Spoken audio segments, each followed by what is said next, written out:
നല്ല ആപ്പിളും ചീത്ത ആപ്പിളും. യുഗോസ്ലാവിയ എന്ന രാജ്യത്തെ പേരുകേട്ട ഒരു പട്ടണമാണ് അൽബേനിയ. അവിടുത്തെ ഒരു കൊച്ചു വീട്ടിൽ ആഗ്നസ് എന്നു പേരുള്ള ഒരു കൊച്ചു പെൺകുട്ടിയുണ്ടായിരുന്നു. അയൽക്കാരായ കുട്ടികളോടൊപ്പം കളിക്കുന്നത് ആഗ്നസിന് വളരെ ഇഷ്ടമായിരുന്നു. പക്ഷെ ചില കുട്ടികൾ പലപ്പോഴും അവളുമായി വഴക്കുകൂടുന്നത് അമ്മ കാണാറുണ്ടായിരുന്നു. ഒരു ദിവസം അമ്മ അവളെ വിളിച്ചിട്ട് പറഞ്ഞു, മോളെ ആഗ്നസ്, കൂട്ടുകൂടുന്നതും ഒരുമിച്ച് കളിക്കുന്നതുമൊക്കെ നല്ലത് തന്നെ. പക്ഷെ വഴക്കാളി കുട്ടികളുമായി അധികം ചങ്ങാത്തം പാടില്ല. അത് നിന്നെ കുഴപ്പത്തിലാക്കും.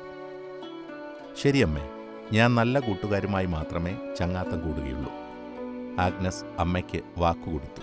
എന്നാൽ പിന്നീടും ആ കൂട്ടുകാരോടൊപ്പമുള്ള ആഗ്നസിൻ്റെ ചങ്ങാത്തത്തിന് ഒരു കുറവും വന്നില്ല. അവരുടെ വഴക്കും വക്കാണവും തുടരുകയും ചെയ്തു. ഒരു ദിവസം അമ്മ ഒരു ചീത്ത ആപ്പിൾ കയ്യിലെടുത്തു. എന്നിട്ട് പറഞ്ഞു, മോളെ, അകത്തിരിക്കുന്ന ആപ്പിൾ കുട്ടയ്ക്കുള്ളിൽ നീ ഇത് കൊണ്ടുപോയി വയ്ക്കൂ. ആഗ്നസ് അമ്മ പറഞ്ഞതുപോലെ ചെയ്തു. ഏതാനും ദിവസങ്ങൾ കടന്നുപോയി. ഒരു ദിവസം ആപ്പിൾ വെച്ച മുറിയിൽ നിന്ന് ആഗ്നസ് അമ്മയുടെ സമീപത്തേക്ക് ഓടിച്ചെന്നു. അമ്മേ, ആ ചീത്ത ആപ്പിൾ കുട്ടയ്ക്കകത്തിരുന്ന നല്ല ആപ്പിളുകളെയും മോശമാക്കിയല്ലോ. എന്തൊരു കഷ്ടമായിപ്പോയി. ആഗ്നസ് വേവലാതിപ്പെട്ടു. അവളുടെ അങ്കലാപ്പ് കണ്ട് അമ്മയ്ക്ക് ചിരി വന്നു. അമ്മ പറഞ്ഞു, ആഗ്നസ്, നീ അത് കണ്ടുപിടിച്ചല്ലേ, വളരെ നന്നായി. ആ ചീത്ത ആപ്പിൾ പോലെയാണ് ഓരോ ചീത്ത കൂട്ടുകാരും.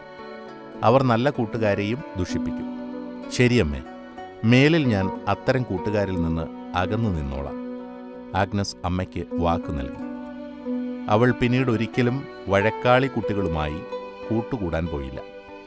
വീടിനും നാടിനും ലോകത്തിനും കൊള്ളാവുന്ന ഒരു നല്ല കുട്ടിയായി ആഗ്നസ് വളർന്നു.